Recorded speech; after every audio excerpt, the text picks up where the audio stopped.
just start my slides. There. Okay, so good morning, everyone. My name is John Hughes. As Ben said, I'm a senior business analytics consultant at Edinburgh-based digital consultancy StormID. With StormID, I work directly with dozens of public sector, private sector, and third sector organizations to ensure the validity and accuracy of the analytics data that they collect and analyze. So those organizations include banks, government, local authorities. Ben gave some very good examples of some of those organizations, also heritage organizations, tourism operators, legal corporations, and many more clients as well. But today, I'm not here to talk to you about StormID. I'm not here to talk to you about the clients that we work with. I want to talk to you and tell you a couple of stories about an emerging threat to the validity and accuracy of your analytics data, and to help you take the right actions to protect yourself from it. So before we start with that story, let's start with another story, hopefully a familiar one. The story is taken from ancient Roman literature, an epic poem called the Aeneid by Virgil. In his poem, Virgil tells the legendary story of Aeneas, a refugee soldier escaped from the city of Troy. Over the almost 10,000 lines of the poem, Aeneas escapes Troy, travels to Italy, fights a war against the natives, and finds Rome. It's a little bit more detailed than I've just made it sound, but the point is that the Aeneid is the literary source of the story of the wooden horse of Troy. After 10 long years of fruitless siege, the Greek besiegers, under the guidance of Odysseus, construct an enormous wooden horse, inside which they hide a force of their best soldiers. The Greeks left the horse at the gates of Troy, inscribed with the words, "For their return home, the Greeks dedicate this offering to Athena." The remaining Greek army pretended to lift the siege and leave. On seeing this, the Trojans brought the gift of the wooden horse inside their city walls as a trophy and began to celebrate. That night, the Greek soldiers came out of the horse, opened the city gates for the remaining Greek army outside, and the Trojan army was routed. Aeneas was left without a home, and thus began his epic journey. There is a new Trojan horse, and this time it's being left by hackers who want to push fake traffic into your Google Analytics accounts. Much like the city gates of Troy, I'm going to show you that the gates to your Google Analytics data are currently wide open to let this horse in. This Greek army of fake traffic is on its way. Hackers are trying to send fake website traffic to your Google Analytics accounts, and that obviously is very dangerous. Why is it important? Why is it dangerous? Well, your digital analytics data is the foundation of your decision making. We've had that discussed already on some of the sessions this morning. It was brought up by Viv, it was brought up by Chris, and spoken about in some depth as well in the Q&A earlier on. Every marketing tactic you use, every website optimization you make, every penny you spend on traffic is predicated on the feedback loop you get through analytics. What would happen if you were to find out that large chunks of the data inside your analytics account was in fact not real, made up, spurious? How would you feel about spending money on marketing to find that some of the traffic you thought it was driving was in fact more grounded in fiction than most of Virgil's Aeneid? For example, you might be running a paid traffic campaign and mistakenly think that large increases in non-paid traffic were down to some kind of halo effect. You might move budget to spend more on the parts of the campaign that in reality weren't working that well and neglect those parts that were. You would be making incorrect budget investment decisions that damage your overall return on investment. Or you might see a large increase in organic traffic and assume there was a change in user searching behavior, or perhaps there had been a Google algorithm update. You might dedicate resources to trying to capitalize on this, moving them away from what really needs to be done. Maybe you'll see declining conversion rates, not realizing the cause is an inflation in this fake website traffic and not a decline in real conversion. Perhaps you notice the increase in bounce rate that also goes along with this. You divert resources away from proactive marketing or reduce marketing spend while investigating how to tackle this imagined on-site conversion or engagement problem. These examples are just some of the ways in which the bot traffic can cause you to unknowingly make bad decisions and leave marketing potentially hamstrung through uncertainty and confusion. You may already be familiar with the phrase referral spam. This new bot traffic issue is very similar in many ways to referral spam, but there's some key differences that make it considerably more dangerous and tricky to deal with this time. I'm going to show you how. Referral spam appeared in your Google Analytics data, usually populating your referral reports with the names of websites selling nefarious services. Sometimes there were dodgy SEO service websites or sites selling some kind of video optimization service, or even, as in the example here, trying to sell you services to stop referral spam, with no sense of irony, of course. For some reason, they believed their best way to market their own services was to inject their data into your referral reports. And as an analytics user, you would think to yourself, well, this guy certainly knows his way around screwing up my analytics data. Maybe I should trust him with my marketing budget too. I guess it must work, as there have been several variants of referral spam over the years. A slightly more recent variant was much more random, originating in Russia as far as we can tell and sending random strings into the browser language reports, which I think only anally retentive analysts like myself ever bother looking at. An honourable mention goes to Donald Trump here getting support from the Russian spammers. Who would have thought that? However, both of these techniques had one thing in common that made them relatively easy to protect against. They had a generic fingerprint. Usually, in these cases, the traffic sent to Google Analytics had no hostname associated with it. This meant it was relatively trivial to block almost all instances of referral spam from being collected into your Google Analytics data. Some other fields could also be used to generically fingerprint this referral spam and prevent it from becoming a nuisance. A more targeted but less generic protection would be to look for the more specific fingerprint of the referral spam and block that. So for example, the referral spam might have a referrer of xyz-seo.biz.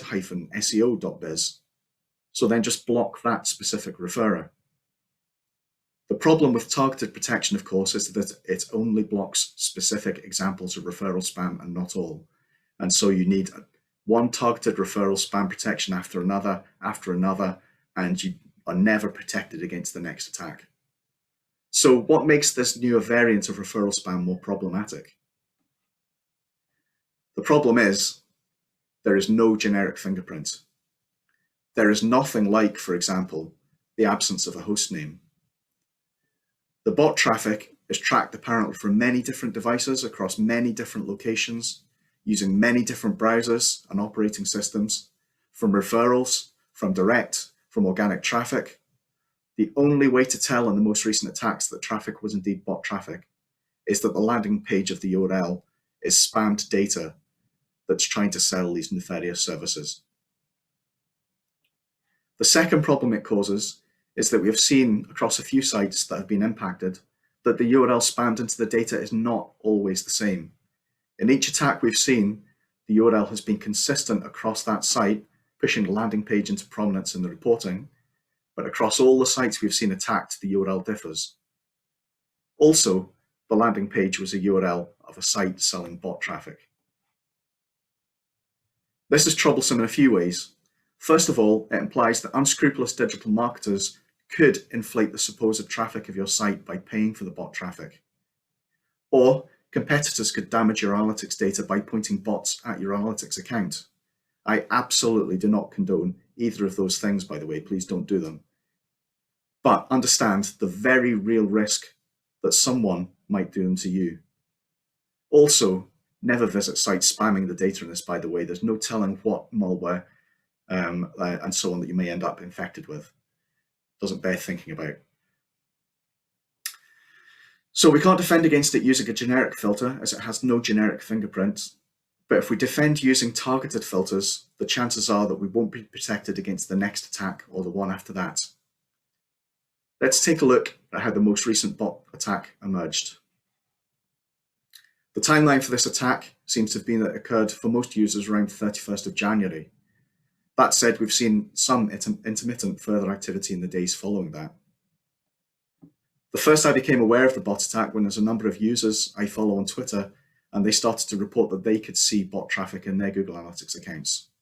In fact, digging deeper, hundreds of Twitter users began to report seeing some form of traffic. Very soon, some analytics and SEO blogs began to report what they were seeing.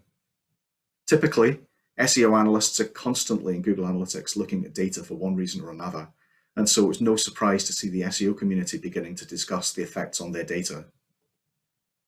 Consequently, we began a review across the various Google Analytics accounts to which we have access to determine if this had affected any of them, and it turns out it had. In fact, something in the order of 2% of the properties, and we have access to hundreds of Google Analytics properties, but 2% of those had been impacted by this bug.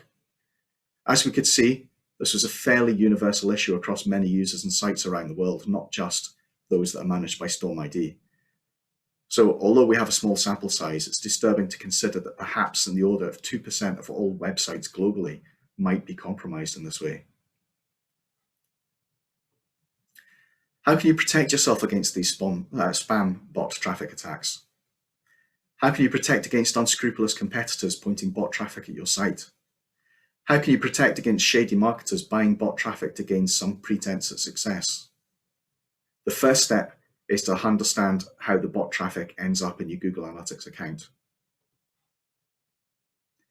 Google has a number of APIs for Google Analytics. One of these is called the Measurement API, and it is entirely open. Anyone can send data to the Google Analytics Measurement API, and it will be queued for inclusion in Google Analytics reports.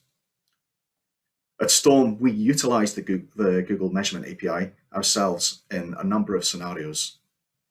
So for example, where we might want to track digital engagement and usage data to Google Analytics, but we don't want to use Google Analytics' own tracking code, which is a script managed, of course, by essentially a third party. It's hosted by Google and it's managed by Google. It's not within our control. So if we don't want to relinquish that control to Google, we build our own tracking code and send data through the Measurement API. We do this in a number of secure environments, such as financial services, healthcare, and where we really don't want to risk allowing third-party scripts to run on the digital service. So this bot similarly uses the Measurement API to push data. We could see this by comparing the server log data through Azure App Insights with what we see in Google Analytics, and we can see the difference in the HTTP requests that occurred and those that Google Analytics said must have happened. Now, of course, there's a difference because these landing page bot traffic attacks appear in Google Analytics data, but never actually request a page from the server.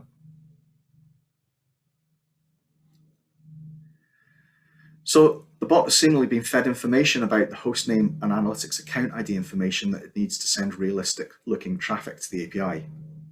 This is not a difficult thing to do, either using an automated scraper or using a tool like Google Tag Assistant, as we can see in the slide here. Once armed with this data, the bot can simply send any randomized device and location information to the host name and account ID. It could even send actual real page URL information. And if it were to do that, you would have no way of knowing that the data in reports was fake. It is likely that most referral spam is done by a scattergun approach, a scraper grabbing the analytics ID and hostname from random sites to feed the bot software. A person is not literally using Google Tag Assistant, but more likely sending out scraper bots to harvest the hostnames of Google Analytics IDs. However, Google Tag Assistant is a good way of visualizing what's actually going on. That data is what is being used to send this data to your Google Analytics account. So to protect your Google Analytics data, we have to think laterally about how we can make it so that there is a fingerprint we can work with, something that's not easy for the bot to capture. We need to create our own key. The most obvious way to do this is to add something to the tracking code that is structurally unique, something the bot would have to know about specifically about your site that isn't just the account ID, isn't just your host name, and that would be different on a different site in a different place. Effectively, we want to create a unique tracking code key to unlock a gate that we add to our Google Analytics reports. We can do this using a number of different fields in Google Analytics that we can sacrifice to become this key. In this example, I'm going to describe how we'll use a custom dimension for this purpose. In the freemium version of Google Analytics, as long as you're using Universal Analytics, you'll have available 20 custom dimensions. Or if you're using Analytics 360, you'll have 200. Each custom dimension is indicated by an index number from 1 to 20 or 1 to 200, depending on whether you're using the freemium or 360 version. For the sake of illustration, let's assume that you use custom dimension index 5 as our key, and I'll walk through an example for that just now. We want to make sure that every hit sent to Google Analytics carries the correct value for the custom dimension index 5, so that you can set up a filter in Google Analytics to only allow that traffic into your reports. This is a 3-step process. First, set up the custom dimension. The name of the custom dimension does not matter at all, as you are the only person that can see that in the dimension name in your Google Analytics admin. But make sure the Google dimension is set with, the custom dimension, I should say, is set to record with hit scope. Second, add your key to Google Tag Manager using a GA settings variable, or add it to your tracking code if you're using a native Google Analytics tracking instead of Tag Manager. Or if you're using the measurement protocol, as I described earlier, simply add the custom dimension into your HTTP request. Then set up a filter in your Google Analytics views that requires that key.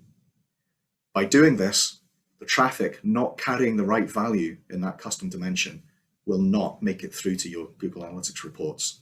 It'll effectively be blocked for not having the password. There are some other things you can do to make life even harder for the spammers.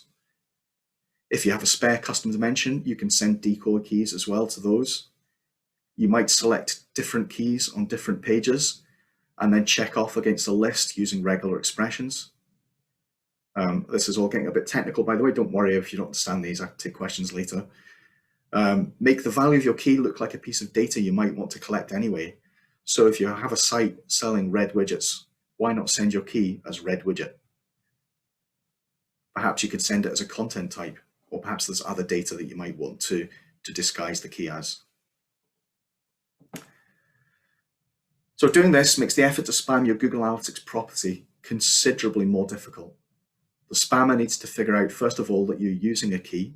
Secondly, where structurally your key is in your tracking code. It could be any custom dimension, it could be any other field that you choose to sacrifice. And thirdly, it needs to know what values need to be sent to get through the filter. It needs to do this, of course, all the time, not being able to access your analytics reports to see what's getting through and what is not.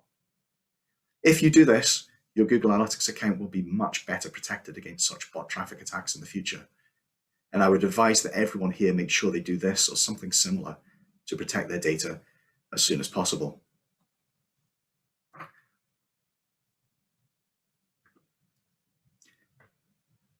What about if you discover that you're already a victim of such bot attack, or if your analytics traffic has already been artificially inflated?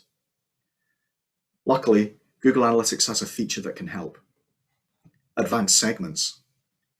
Advanced segments allow you to apply a kind of lens across the traffic that's already been collected and through which you can look at for just some part of that traffic. They are, for many reasons, one of the single most useful but also most underutilized features of Google Analytics.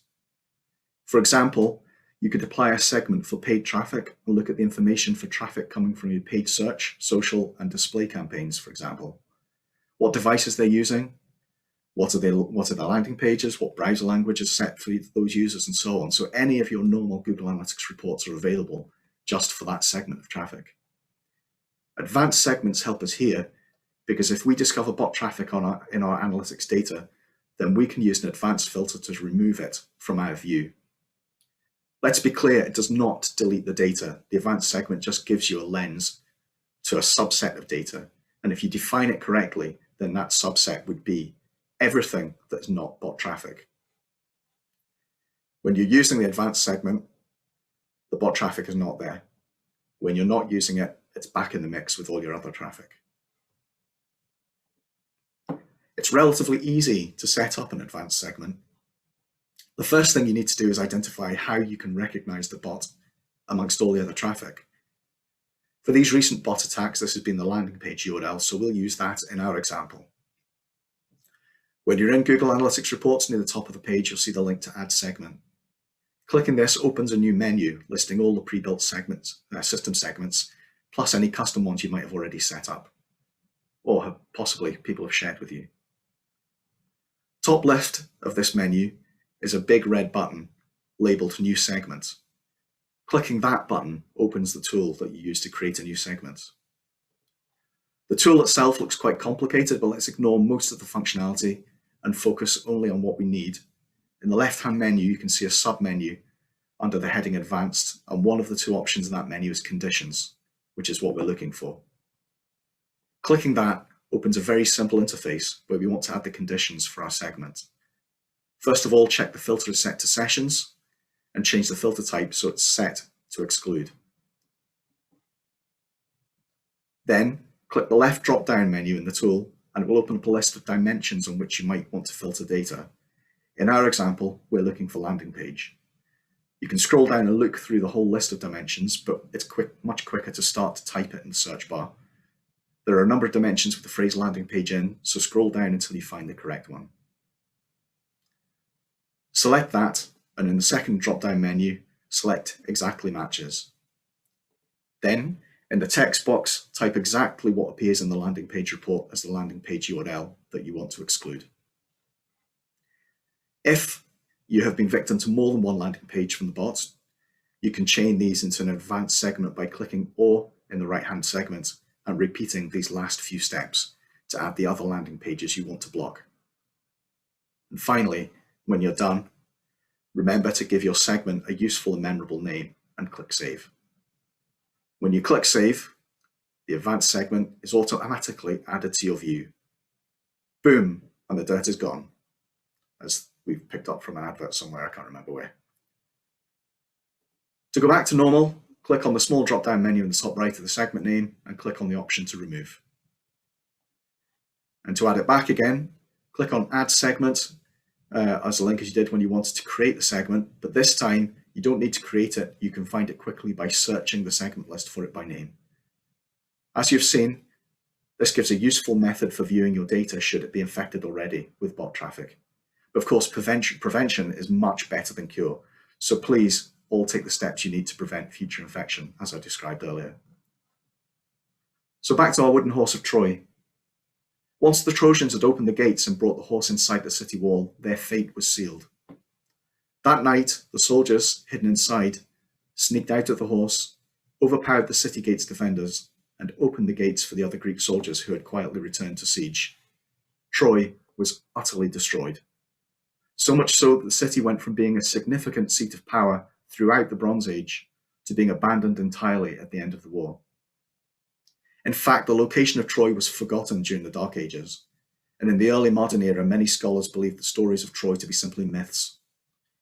However, the ruins were rediscovered in northwestern Turkey in the mid-19th century, and it is now a UNESCO World Heritage Site. What it is no longer, though, is a significant seat of power. The message is that you may have been hit by bot traffic already, or you may not have. Don't wait for the next bot traffic attack before you decide to protect yourself. Do it now. Do these things. Number one, take the steps to protect yourself against future bot attacks. Don't wait to find out you've already become a victim. Do it immediately. And number two, undertake some forensic analysis of your own Google Analytics data to understand if you've already been hit, and if so, take account of this in your reporting and decision making. Validate your recent decisions. Ignorance is not bliss. Don't let bot traffic cause bad decision making. Thank you. Thank you, John. Absolutely fascinating. Absolutely fascinating. Thank you so much for that presentation. If anyone from the audience has got any questions for John, please use the chat or the Q&A function built into the platform. We'll give it a couple of minutes for any questions to come through. John, you obviously spoke about your Twitter feed and you seeing things kind of kicking off, so to say, to coin a phrase. How new a problem is this? When was it you first really started identifying and getting to grips with this issue? Well, referral spam has probably been an issue for maybe 6 or 7 years since it first started emerging, but it's always been relatively small and very easy to identify and block using the filters, which is kind of part of the solution I showed there. However, as I said, they always have these kind of fingerprints, so you're always able to identify that it would come through with no host name, and maybe there'd be no device, or it would always be on the same device or something like that.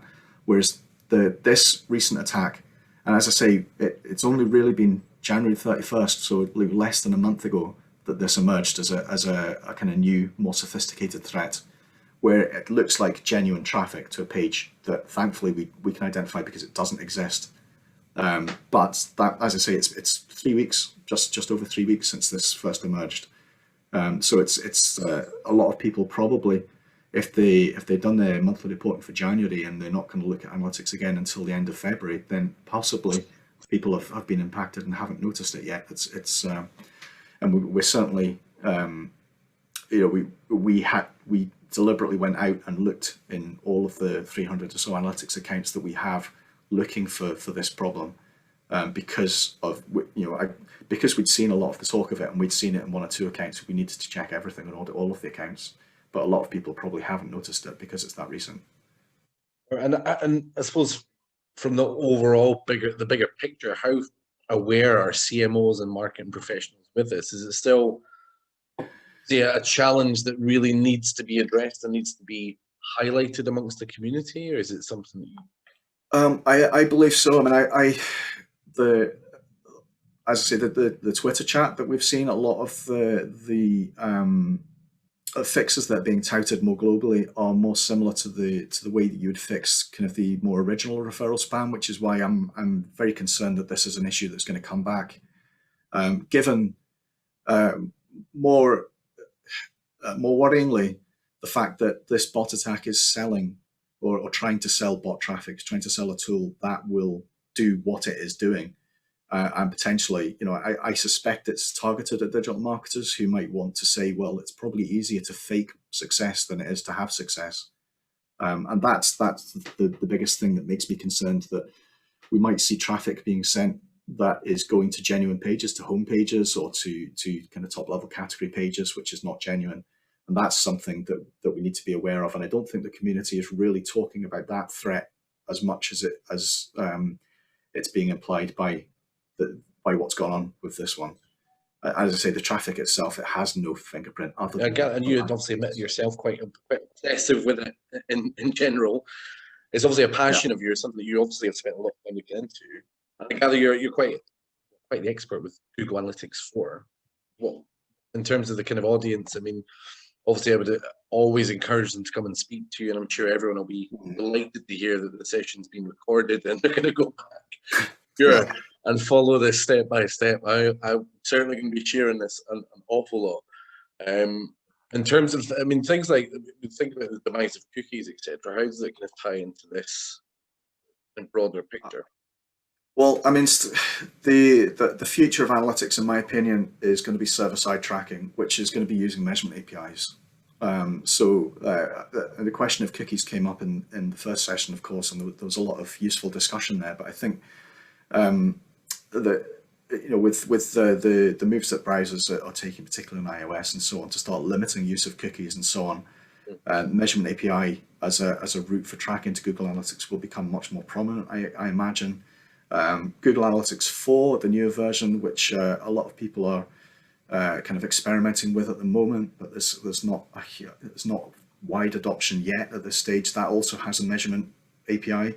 Thankfully, the measurement API for that has the functionality in it for you to create one of these keys internally. That doesn't exist in the traditional Universal Analytics API, which is why we've got to come up with a solution like the one that I've described. So the issue of cookies with this is much more kind of related to how the future of tracking might change to become much more server-side. Of course, Google Tag Manager has a server-side implementation option now as well, of course, and all of that is opening these measurement APIs where there is potentially a threat if you're not using an API key to push data, and there is, as I say, no API key for the measurement API for Universal Analytics. You have to fake it in the way that I've described. Well, listen, as I say, from audience perspective, the recording is going to be up. It's going to be on demand on this platform within 24 hours. It's also going to be up on our YouTube. Obviously, the message, I'm sure, from John and from me is to share it far and wide. Fascinating stuff, as I say. John and the Storm ID team will be available throughout the day at the Storm ID booth to talk, to answer any questions that you may have. For now, John, thank you so much for that. And we're going to move on to session 2 just shortly. Thank you, everybody.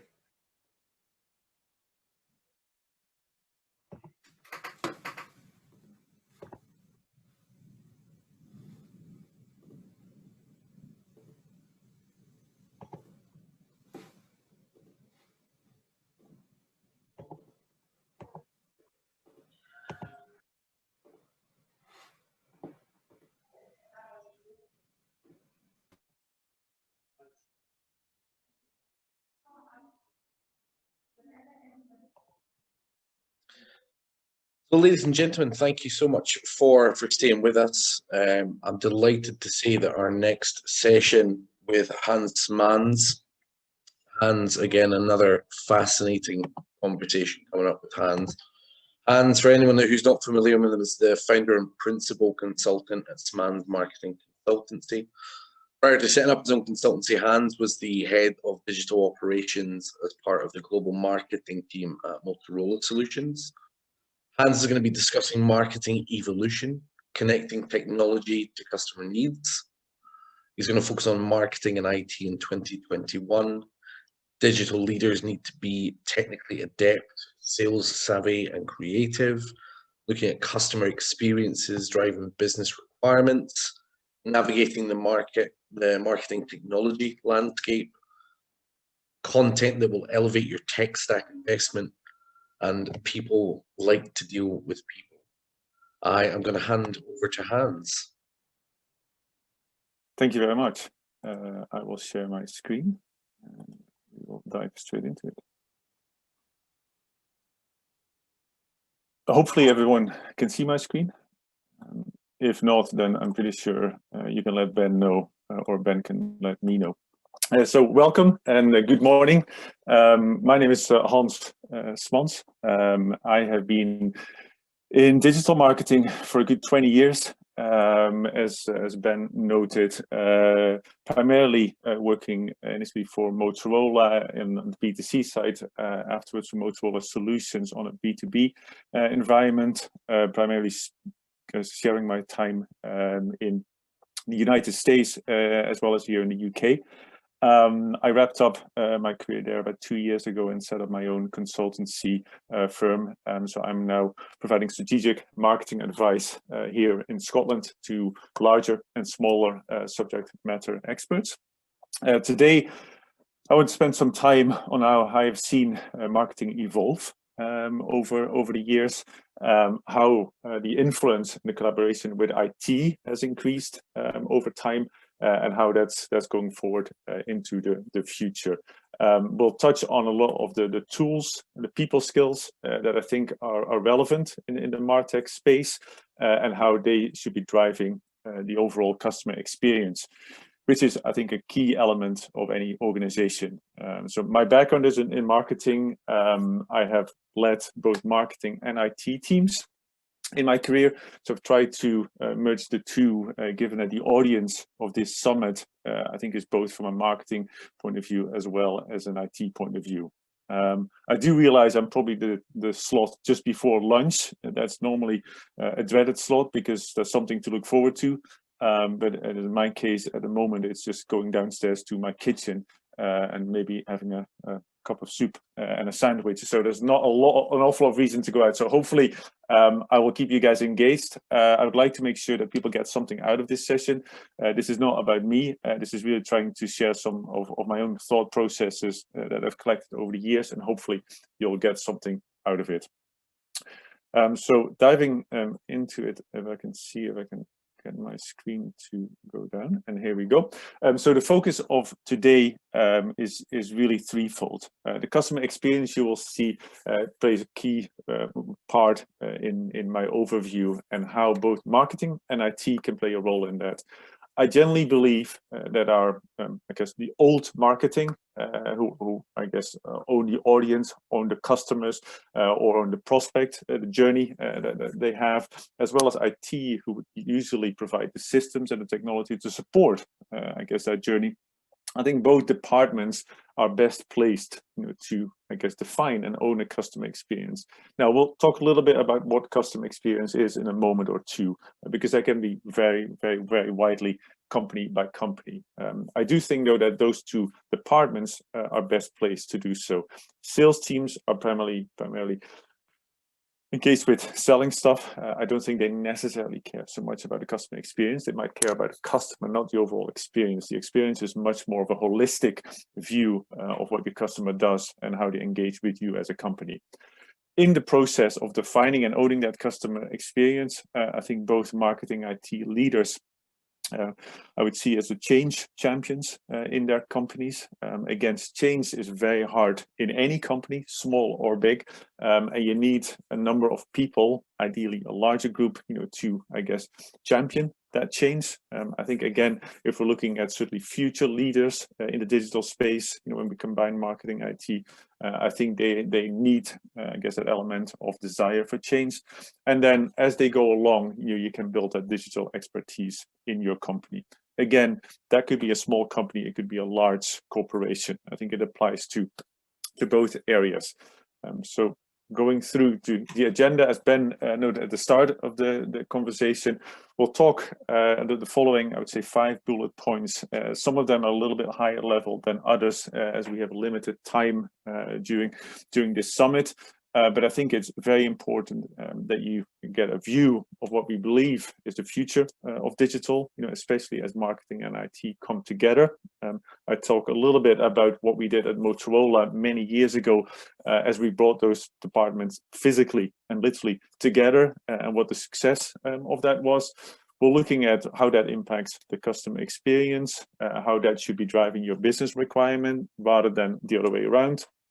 We'll look at the MarTech landscape. I saw already an interesting slide during Christine's chat at the start of this day that we was referring to, I guess, the 8,000 plus solutions that are available these days, both for marketing and IT to buy, I guess, technology in this space.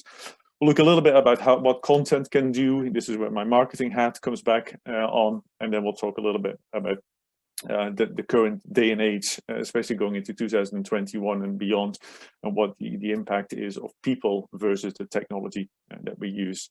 And hopefully we have some time for questions and answers. If not, I'm certainly available for any questions or comments or insights that you have after this I guess, half an hour. So just to give you a little bit of a starting point with regards to where I see most companies have come from in the last, I would say, maybe 2 decades. So this is your traditional company focus. Most companies certainly were in 10, 20 years ago. Some might still be there. I hope not. But the traditional company focus was very much, you had the departments in your company, most of them working in isolation, in silos, whatever you want to call it, and the customer interactions were pretty linear with regards to sales and marketing, right? Would speak to a customer or a prospect, and then ideally when the customer was on board, you would maybe have a little bit of a loop back, to your support team or after sales team, right? As you can see in this simplified version of a company, there's not really a holistic view of your customer, right? Nor is there any view on what you could do from a digital point of view. So when we move on, right, to where most companies are today, is there is a customer focus, right? So this is where we marketeers get a little bit excited, because all of a sudden, we believe that our role has expanded. We own the customer, we can maybe drive customer engagement, etc. Whereas the reality is that most companies, and I've certainly seen that the last sort of 2-3 years here, working with a variety of Scottish companies, that all of the companies are customer focused, right? But I think most cases it is reactionary, right? So your after sales team, will be very customer focused to keep the customer happy. In a lot of cases, that is really to keep a lid, right, on escalations, to making sure that they're not unhappy, etc. So you're trying to resolve issues. That's a good focus. It's not the same as a customer experience. I think, and that's where we want to get to, certainly from an overall marketing point of view, right? When you're looking at a customer experience, it's about how your company deals, right, with your customer during the entire life cycle, right, of the customer engagement. So this is from prospects, right, when they're not dealing with you, to when they're like a fully embedded customer. That could be B2C or B2B, right, where you have an entire, I guess, remit of customer contacts. That doesn't mean that it's just the buyer or the CEO of the company or your IT guy that you work with. It could be anyone within the company. I think it's a really important part, right, if you want to get to the customer experience, that you look at a holistic view, right, of your customer. It's also very important that all of the people within your organization are empowered, right, to speak to customers, to have a customer engagement, but also add to that customer experience. Again, how you define that is really depending on your own organization and what you want your customers to experience when they do business with you, right? And what I mean by that is, a lot of, I guess, businesses, like customers, might be happy when they contact you because they're in the right frame of mind. That's why they purchase from you. In other industries, it's a necessity. When you take a train, it's not because you're happy to take a train. You have to take a train to get from A to B. So that customer experience is different because the mindset of the customer is different. Okay. Again, I think, from a marketing point of view, but then also from an IT point of view, when it comes to technology, right, we can merge that together, right? In a lot of cases, the technology can make that experience very consistent, and we'll get to that in a moment. And so again, I'm trying to merge the two, I guess, functional areas into one, which I believe, right, is the future of digital. So when we move to the actual customer experience, there's many ways of visualizing, I guess, where you should see customer experience. I have chosen this little pyramid here on the right hand side to sort of show you, what I believe customer experience sits within most companies, right, if they are bought into it. And many companies are not, I will add to that. I think there's a journey that a lot of companies still have to get onto. As you can see on the right hand side, customer experience is in the center of what the company does, or what it certainly focuses on. We have people at the top. They remain the most important part. In the end of the day, you can buy any technology that you want, but if you have no people to actually manage the technology or make it useful, then it's kind of dead in the water. So people at the top, we'll talk about a little bit, I guess, how I see those digital leaders and the people evolve in the next little while. We'll talk about customer experience. We'll talk about the left-hand side here, the technology and the processes. A lot of us in this summit are IT or marketing related, so often we're on the hook to buy technology, or certainly to make it work within our environment. And then we'll talk a little bit about product or services, but in a way that it relates to content. Again, that's more from a marketing point of view, but I think it's very relevant, to making sure that your technology that you've bought, it actually is working, right, and you get the credit for the investment and what you're trying to achieve. When we look at the left-hand side of this slide, I think I added it to it because it's more relevant and more tactical with regards to this year and the coming months, and it could be going into 2022 for all we know. Again, those 3 bullet points, keep those in mind. If you are on this customer experience journey and believe it's valuable to your company, then look at those 2 items. The first bullet point very much talks to the people element, right? The second part on the technology and how that can be used. I would say the innovative part of technology is not so relevant. I think there's lots of technology out there that's quite frankly not used. Right? Your customers are never looking for innovation. They're looking for technology that helps them, make their lives better. Right? So most of our marketeers, or certainly the vendors that try to sell you the technology, will throw around innovation in every sentence. But in the end of the day, right, you just have to get technology that helps your cause, right, making your customers' lives easier. Right? And then the last part, which I think some of the the other speakers talked about this morning is really more on, I guess, on how you position yourself as a company, and a lot of that resonates with content, how you behave, whether you have particular values within your company, but also live by those values. Again, very difficult to do in reality, but very worthwhile, if you can get that across, to your customers. Hopefully everyone is still with me. I'm sorry, I feel like I'm going at breakneck speed, but I will have a lot of content to get through in the next little while. I'm occasionally looking at my time, and Ben will hopefully keep me right on timing.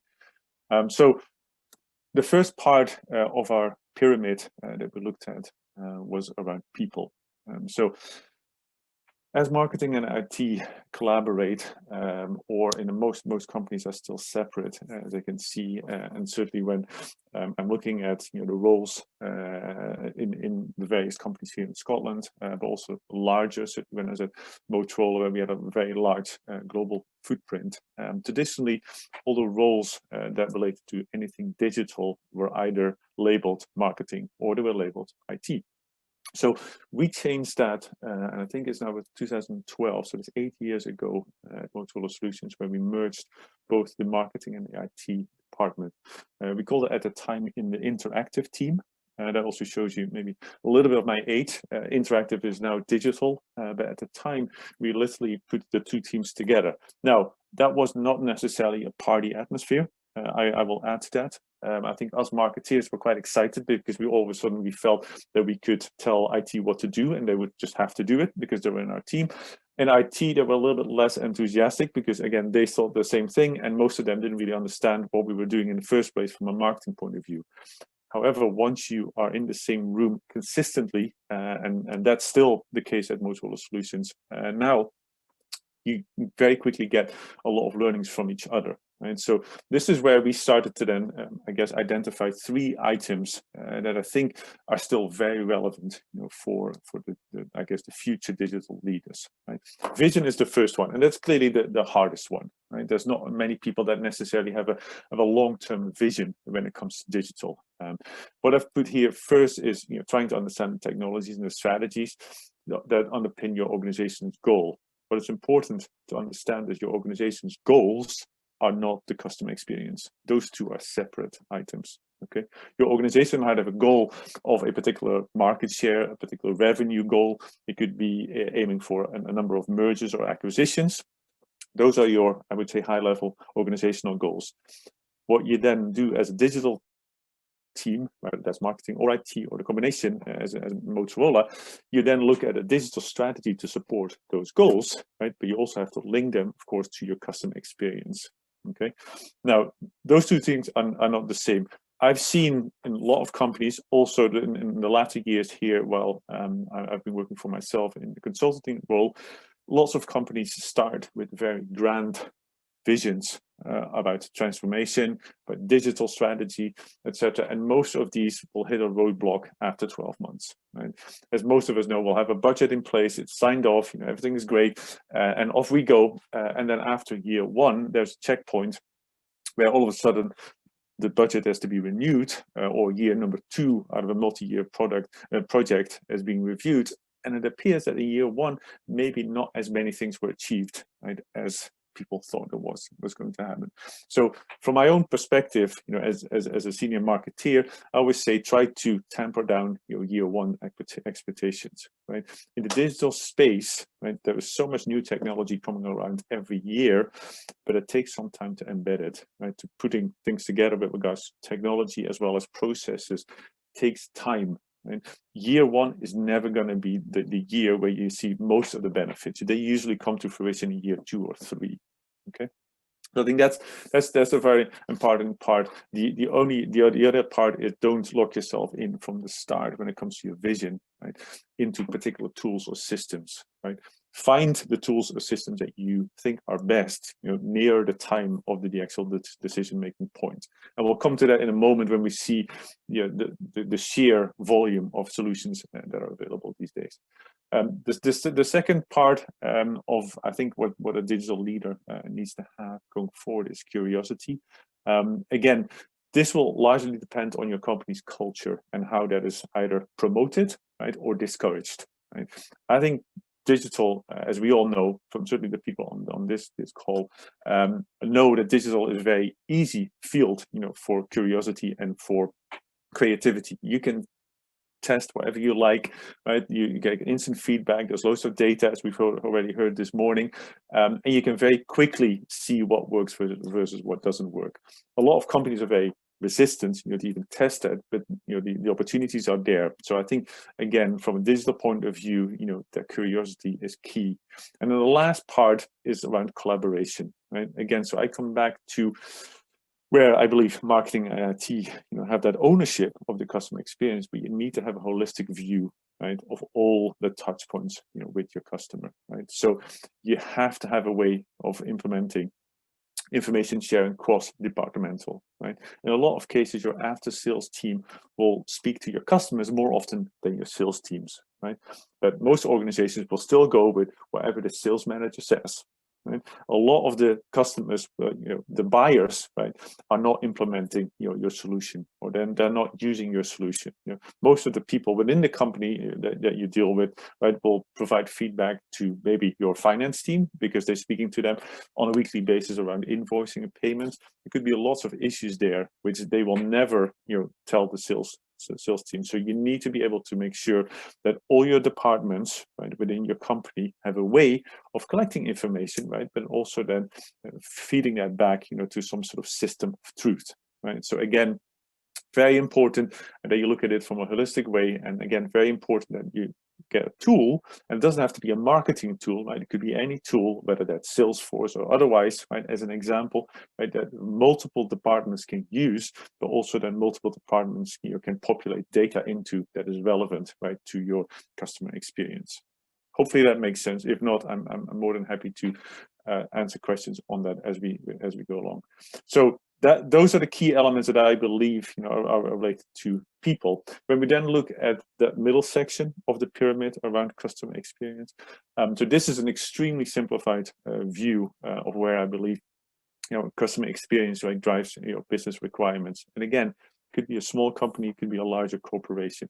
I think most companies have certainly the second pillar on this slide and the third pillar. Return on investment. They will look at where to invest, right, or improve what they have, short-term, long-term, and then there's always a level of prioritization there, right?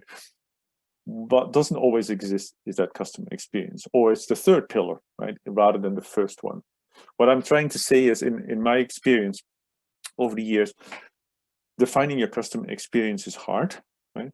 But it will pay out in the long term. This is definitely the route to long-term success with regards to your company. So your customer experience doesn't have to be written in Bible format. It's not a matter of having pages after page after page about what your customer experience should be. It could be a couple of bullet points, right? And even if you have no customer experience at the moment, or you believe you don't have one, be aspirational and write down what your customer experience should be in the ideal state, right? You can then start to think about, okay, where are we from in 12 months time, in 24 months time, etc. Right? So give you a couple of brief examples where we looked at Motorola solutions, just to make it a little bit more tangible with regards to customer experience. Right?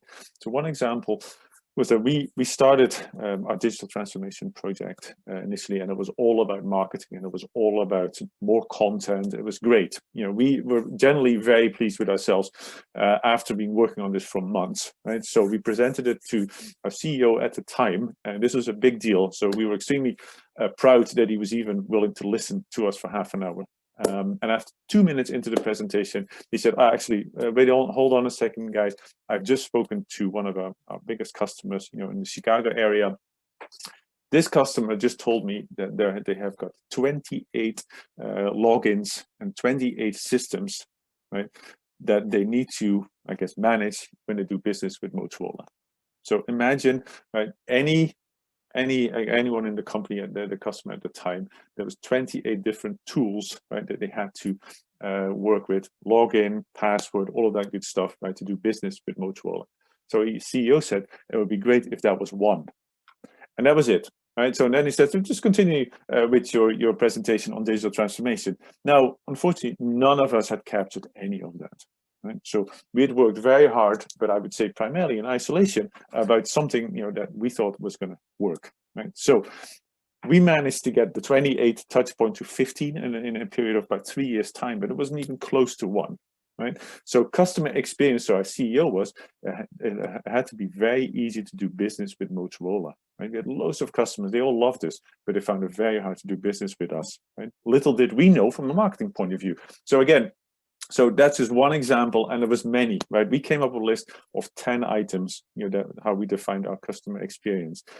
Did we get to all 10 right after a number of years? No. I think in the end of the day we had 6 or 7 that we could, I guess, tick off, right? But then also, and this is the second part that I've noted here, after defining what your customer experience should be, right? You have to validate with your customers, right? That's the key, right? That's really where it all matters. And then of course you need to review it periodically. Again, if you have a small company, that customer experience could be 2 or 3 points, right? That you aim for. Easy to do business with. You could look at your product. We did that as well. A lot of time we simplified a lot of the user interface, right, on our products. We made it a lot easier, right, to integrate our IT systems. There's lots of different ways, and you can go into details depending on the size of your organization and the size of your, I guess, budget, right, and the time and level of effort that you can afford, right, to assign to it. But again, once you have that in place, it becomes much easier to then look at any investment that you might make, right? And what the priority is with regards to what you can bring to improving your customer experience. Again, I'm looking at this from both a marketing and an IT perspective, right?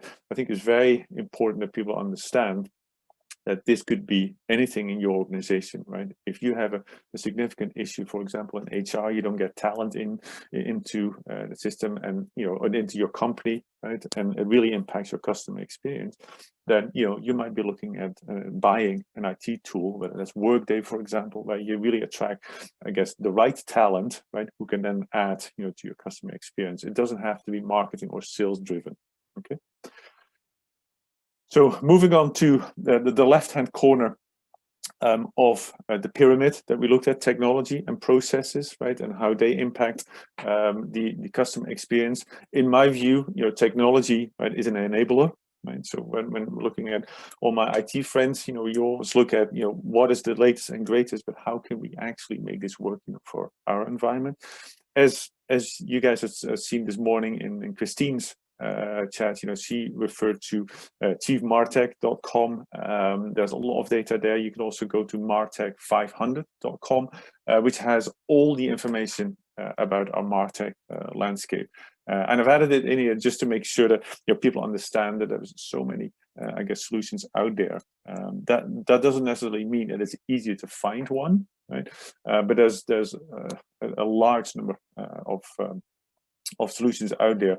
And when you go to, as I think Christine alluded to as well, when you look at the data from 2020 compared to 2019, you see here, especially in data and in management, you see a large growth, right, in the number of solutions that are out there. That's not surprising. We're all familiar with the need, I guess, to invest in tools, right, that I guess give us a little bit more, I guess, secure data.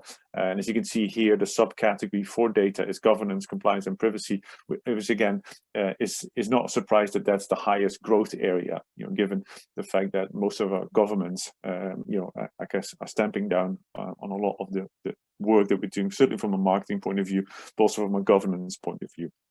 Okay, I added this in here just to make sure that I guess we as marketeers and IT decision makers and take that information and look at it, before we make decisions, right, when it comes to, I guess, navigating through the MarTech landscape.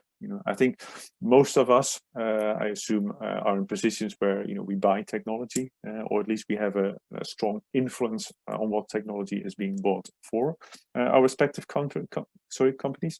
The reality is that we can all buy technology with a bit of luck. We can all implement it. We can even make it work within our environment.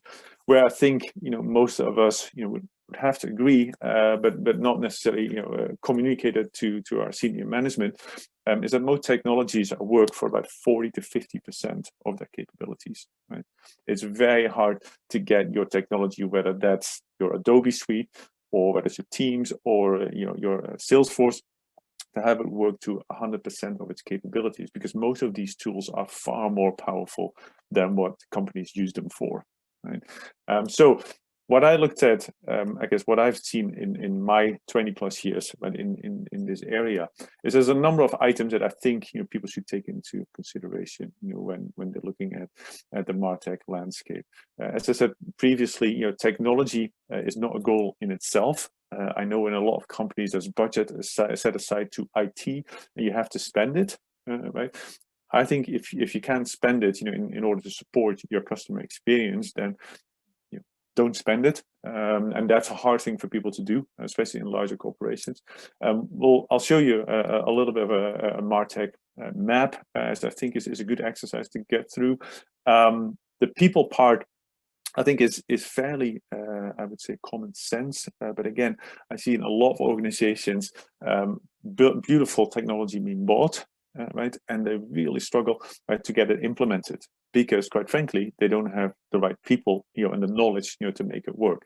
You can hire I guess the vendor to sort of support you in the initial setup, right, while your internal staff comes up the learning curve.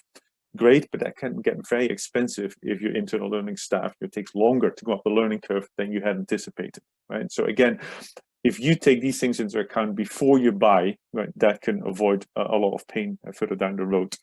And then, for the IT, I guess, folk on this summit, what I see a lot as well is that IT, I guess, teams are trying to buy or sort of build connectors. They're trying to, I guess, piece together the various tools that they have. I personally think that's a waste of your time. All the connectors are already out there. And if not, some developer anywhere in the world will probably put that together over a matter of days, rather than internal teams trying to do that.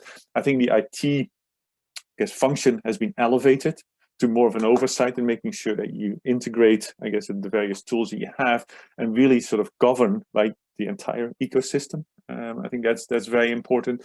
Then looking again more from an implementation point of view, you need adoption agents, to making sure that people actually start using the tool. This is, as we all know, again, not related to marketing or IT, but general human behavior. People are often resistant to use a new tool. So again, try to identify that before you purchase your tool, and then try to document best and worst case scenarios. Now, most of us don't really like to document many things because once the business case has been signed off and we've purchased our tool, we're all happy and we can implement it. The reality is that if you go through, I guess, some of the points that I've put on here and document them in advance, that could avoid some disappointment further down the line. And again, I can go into more detail later on. I'm conscious of the time, so I'll keep going, Ben, and try to wrap it up in the next couple of minutes. So looking at your own MarTech landscape, this is just a example that I used at the time at Motorola Solutions. You can gray out the areas that are not relevant for your company. You can put in red, I guess, the pieces that you're missing. I would say, if you want to get fancy, you add in a column whether it's hardware or software that you have. I mean, nowadays, most of us will buy, I guess, software licenses, but a lot of us still have legacy tools in place. Again, what is important to understand is this is not just a marketing landscape, right? And so again, if you're looking at the marketing pieces like content and experience, that was my area for most of my time at Motorola Solutions. All those tools I owned, I had to replace, I had to manage, right? But if you're looking at the management side here on the right-hand side of this I guess, column, you're looking at management for the entire company. Right, so you're looking at areas to collaboration, internal collaboration. You're looking at, I guess, agile, lean management, which was used by various teams. Again, I think marketing, IT, or the digital leaders of the future should be responsible for all of these items, not just for I guess, the marketing part of it. So the last part then, this was the right-hand, I guess, corner of the pyramid for those of you that can still remember, I guess, that blue little pyramid, where we're talking about products and services. So I've linked this to content, because again, this is from a marketing point of view. Content is really, I think, in the end of the day, the driver, for most of the technology that we buy, right? So when I looked at this graph, and I wanted to show that here, just, I mean, anyone can pick this up from Gartner. It's not new, right? And all of us, certainly in the digital marketing world, are probably familiar with this graph. But what is important for me, I guess, for you guys to understand, is that there's so much technology out there, but a lot of it is not yet in that final stage, the plateau of productivity, where it really comes to fruition with regards to what you get out of it. Right? So we've heard, I think this morning, a couple of times, account-based marketing. I think, again, I heard it in Christine's excellent chat about data. I think I've worked on account-based marketing for 10 years, right? According to Gartner, we're still in that sort of trial of disillusionment. I would say account-based marketing can work very well, but not if you don't have the content, right? Whether it's one-to-one, one-to-few, or one-to-many, right? You need a lot of content to make that happen, right? The tools are there, and in fairness, I think most of the tools work very well. If you're looking at another example, like the multi-channel marketing hubs, you look at HubSpot, for example, these tools are awesome. They are really, really good. But if you don't have the content to populate these tools with, and then distribute that content, right? It goes dead very quickly, and again, your investment would be seen as a failure rather than as a success. So again, I think that the content piece, as I have outlined here in this slide, is extremely important, right? But it's also extremely hard. Right? So content as part of my digital marketing role has been kind of my forte for the last 10 years, and I know. Both internal as well as agencies that can help you with content creation, curation with regards to tweaking it, making sure that it goes to the right channel as well as the right audience, is very hard, right? And then I'm not only talking from a marketing point of view, right? You also have in a lot of internal content. We looked at this at Motorola Solutions. We had 15,000 people working for the company, and so we did a little survey and how much time people were spending. Right, on searching for content, and we're talking about our internal websites, like our intranet. We used Converge as a collaboration tool, and it pointed out that it was thousands and thousands of hours that was spent, right, and essentially company revenue draining, right, for people searching for that content, right. And then most companies that I've seen here in Scotland have some sort of, I guess, setup of Google Drive or Microsoft Teams. There's usually a Dropbox variant somewhere, and people, quite frankly, just store the documents and their content in whatever way they believe is best, but it's not consistent, right? So you're then looking at duplication of content. You're looking at content that is stored in various places, and people struggle, to find what they do. So again, your tools can help make that consistent, right, from an internal perspective, but also when you then go to providing that content externally, for example, in a portal, right, in a B2B world, ideally you have a portal, your customer logs in, they can see who they are. It says, "Welcome, Hans," and we know that these are the products that you've bought. This might be good, for an upgrade, etc. But they can also see their invoices, right, any outstanding issues from a customer service perspective. All of that is content. Right? And if you don't streamline it, right, or if you don't tag it properly, it becomes very messy very quickly. Right? So again, content is extremely hard if you make sure that you have it correctly aligned, right, and governed. Right, it can be extremely powerful, right, and it will make your tech investment look good. Right.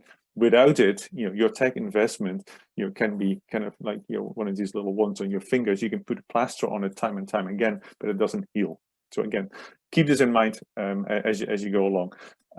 So last bit, people like to deal with people. We all know that the digital interactions have significantly increased over time. That wasn't just over the last 12 months. The digital interactions were increasing, before the whole COVID situation started.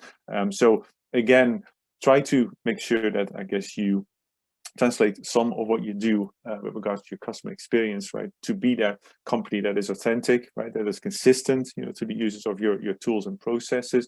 If you can humanize, right, and live by particular values, again, from a marketing point of view, it's extremely important, right, that you have company values, right, and behaviors that are associated with it. Again, I've seen loads and loads of companies, certainly in this area of the world, where, quite frankly, there are no company values. People just do the best they can. That's okay, by the way. But if you want to take that next step, right, if you again articulate your values and the behaviors that come with it, you can then also train your entire staff, right? I hear that a lot where people will deal with a salesperson, right? But then when they speak to the after sales or the IT guys or the finance person, they hear a different story, right? So that's again from a marketing and an overall digital perspective, it's very important that you train all of your staff, right, according to the values and the behaviors that you associate with your own company. Okay. So again, marketeers, I think, have a key role to play with regards to those relationships. Again, the start with why. I think Simon Sinek was mentioned earlier this morning in one of the conversations as well. He's got some very good thoughts around how to do that. So last slide, and I apologize for running over. So hopefully you get something out of this talk. My focus, again, from a marketing and IT perspective, is around customer experience. Think about it in your own environment, if you can. It's a thought process that I think is worth spending time on. Look at how to define it. Make sure that it resonates with your customers, right, or your consumers. Be the change champion in your organization. That's really hard. So you need something, particular characteristics to do so. But I think and most of us have certainly in us, and if not, you can be trained, to be much more of a change champion. And then the last part.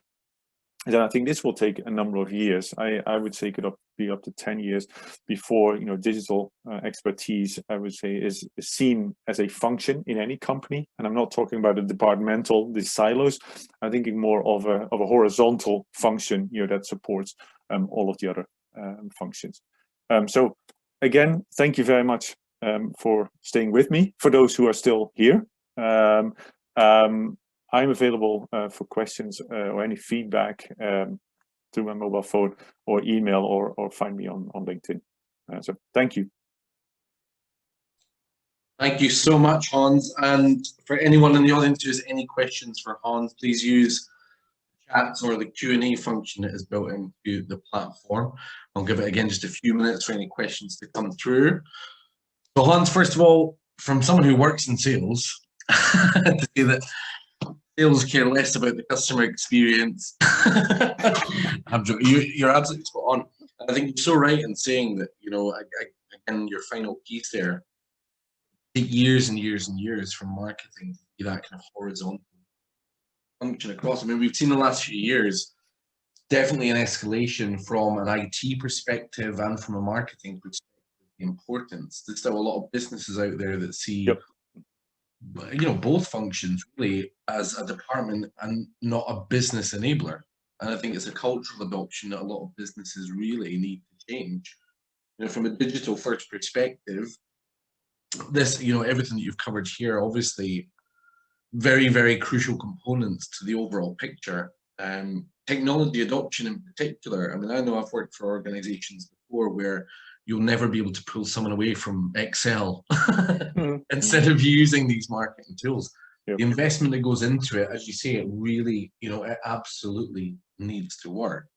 What kind of, are there any examples you've got of situations like that where businesses, I suppose as much as anything, have wasted that marketing budget, have really struggled to get that adoption on board? I mean, what would you say is the best way for a business to get around that side of things?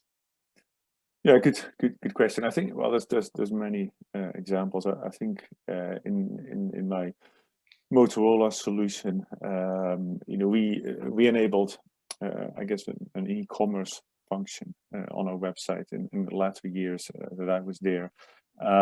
But because I guess the majority of the marketing and IT, the digital team, was engaged in one track of our digital transformation. The e-commerce, I guess, element was left to a separate group of IT guys, and quite frankly, I mean, we made a mistake there. The IT team did a great job in what they were asked to do with regards to looking for a tool. We had everything on the Adobe suite at the time with regards to our content management, all of our campaign materials and campaign tools. They came up with, I think, Oracle Commerce at the time, built out the whole tool, and said, from an IT perspective, we'll just pull the data, out of the Adobe tool. We had Adobe Experience Manager as a content management system, and we'll just populate it, and that'll be that. Unfortunately, all of that, the technology was there, and the tool is great, by the way, but the integration wasn't there. It was very hard. But more important, once it figured that out, right, it appeared that all of the content, of course, that we had on our Adobe platform was for our web pages. So a product description would have, say, 500 characters, right? In an e-commerce platform, you have 20 characters to describe what your product is, right? So all of a sudden, they're pulling in all of this data, and it breaks the tool because they can't display it. Right. So the point of it is, right, so you can do whatever you like, in isolation, right? From a marketing perspective, from an IT perspective, from an HR perspective, it's all great, right? But once it comes into, connecting, I guess, to different tools and different technologies, but also again that distributing of content, right, it becomes much harder, and collaboration is absolutely critical, right? And I think that's where now we got there in the end, but it just took an extra 4 months, right, to get that done, which clearly wasn't part of the project plan, right? That's just one example. We have other examples when it comes to HR and our finance teams that we did a lot of great work here recently, with a local legal services company, where we did a lot of work in trying to bring all the departments together with regards to the values and how the company I guess communicates to the customers. But I think it's and all joking aside with regards to the sales team, I obviously threw that in deliberately just to see if there was any reaction at all. In the end of the day, the sales team is as important as the other I guess functional areas when it comes to customer contact and customer engagement, and I think that's the piece that I think a lot of companies struggle with. I also think that there's a little bit of a human nature in there, right? When a lot of the marketing teams have traditionally said, oh, if we get closer, certainly in the digital space, right, we can cover some of these sales activities. Now, that doesn't tend to go down well with the sales teams, because why would they want to give up their piece of the pie? Right, yeah. But equally, I think from a marketing perspective, I've always been a massive fan of getting my IT guys involved, right, and not just in the background, but that's your traditional, right, IT function, right, closed door in the cellar, right, and you just do what you need to do from an IT perspective. I think it's extremely important that IT people, right, are brought to the forefront and have these discussions that you're having with your customers, right. So anyway, that's sorry. I feel like maybe I'm waffling on a little bit here. Did that answer your question? I think you're totally right. I think it's a message that needs to really be driven from the top. I think with sales and marketing, you've got individuals who are naturally really creative, and I think with IT, it can be almost a very good cohesion, a good balance, where they're a little bit more process driven and almost kind of factual with their outlook on things. But I think to have that adoption and to have that cohesion, when you look at the overall customer experience, that always needs to come from the very top of any organization. Correct. 2020, I mean, obviously, with everything that's gone on, we've certainly seen a lot of individuals within marketing given it additional budget and others having it slashed. Yes. It's obviously a very different market. I mean, it's almost like, these organizations that work in cybersecurity that say until you've had a cyber attack, a ransomware attack, you won't spend on it. It's only after it happens that you actually give it a bit of a focus. For some businesses, it's perhaps almost the same in this last year with marketing from a digital perspective. We now see a very saturated market for digital marketing side of things. Correct. Businesses without a lot of their traditional channels, events being one of them, cold calling, many routes that are obviously cut off in this last 12 months. What are your kind of projections for the next year? I mean, as the virus kind of, as we start to suppress it and as we start to return to normal, what are your kind of projections for marketing and the direction of marketing that businesses will take in the next year or so? Yeah, good question. I do think that, well, there's 2 points. I think digital marketing will continue to be, I guess, the the marketing tool of choice. I think most companies will continue to spend the majority of their dollars or pounds, right, on digital marketing. I think that there's no way back from that, right? So I think the way I've seen it, when I started at Motorola, we had like digital marketing was 5% of the overall marketing budget, right? We had advertising, we had events, right, that made up the rest of the budget. As time moved on, digital went up to be, I guess, the largest, or at least percentage-wise. The budgets were going down from a marketing perspective, but the percentage-wise on digital marketing grew. Right? I think that will certainly stay as it is. What I do believe, though, is that events marketing and sort of personal marketing will get back onto the table. Once this pandemic is over, the reality is that all of us want to meet. Right. I mean, this summit is great, right? But it would be greater, right, if it was at Dynamic Earth, right? And we could all meet, because again, the socializing, the networking, right, all of that is just harder, right, online. So events marketing, right, in person marketing will come back 100% for sure. So it's finding, I guess, a way to sort of couple, right, what you have on digital, right, where there's more and more challenges with regards to the data, right. But I think, as the other panelists certainly this morning said, I don't really think that people mind that much that data is being taken. There's a small percentage of people that might have some issues with it, and we fully understand and understand, I guess, where they're coming from.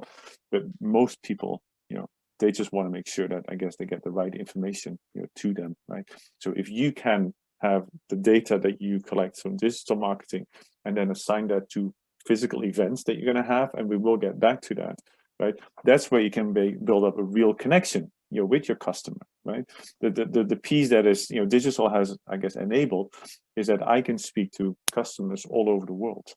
Right, so there's no boundaries, right? There's no borders when it comes to digital, right? But once you get back into the real world, and physically meeting people, that's where I think your marketing can get very strong, and you can then build up that personal element, right?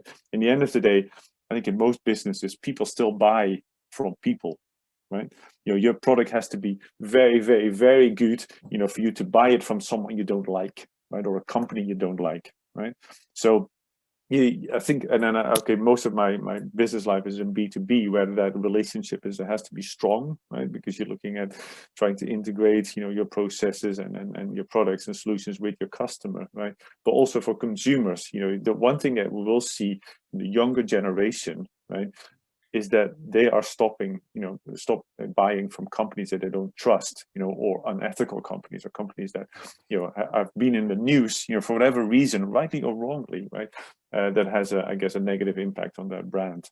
So I think, in short, I think from a marketing point of view, digital will continue to be, I guess, the main outlet for marketing. But I think in events, right, and physical, I guess, marketing opportunities will come back, certainly in 2022. Yeah, no, I couldn't agree more. And I think certainly at enterprise level, where there are substantial MarTech stacks, MarTech estates. I suppose this last year, where there might even have been further investment going into that estate, perhaps an opportunity for a lot of businesses to almost kind of explore more, but then also streamline their stack. Whereas for businesses that traditionally maybe hadn't gone down that route, obviously it's opened a new door for them, and I'm sure for many will have seen the value in it and continue down that front. But no, absolutely fascinating, Hans, and thank you so much for joining us today. For anyone who joined us late, or anyone who wants to revisit any of the discussions today, all content will be on demand within the next 24 hours on this platform and also on our YouTube channel. Hans, I know you're going to be around to have chats with individuals as well later on today, and obviously your contact details are on the screen for anyone who wants to reach out to you directly.